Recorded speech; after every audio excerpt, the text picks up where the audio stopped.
Wewe kichaa. Wewe mamako kuja kote. Wewe azimu. Kisha tukuchanganya. Niache sasa.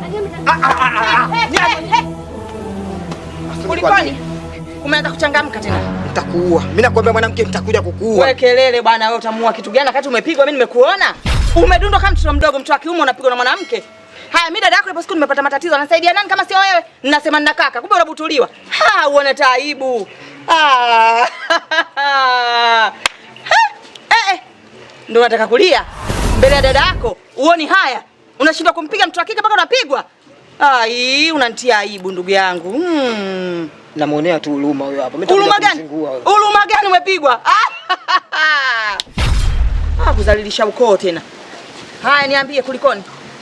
Mpuuzi huyu. Kapeleka kesi kwa mama. Alafu mwisho wa siku mama yupo kwa upande wake, alikuwa upande wangu. Kaja hapa ndo anaanza kujianzisha ile timu mbili. Kwa nini ukakubali kupigwa na mwanamke? Wewe makubwa. Wewe ndo unalia mbele yangu? Pambana mwanaume, unashinda kupigana unapigwa na mtoto wa kike. Kwa hiyo mama mwache wapi? Yuko nyumbani kwake. Haya, mnaweza mkaendelea kupigana hivyo. Kunje wewe.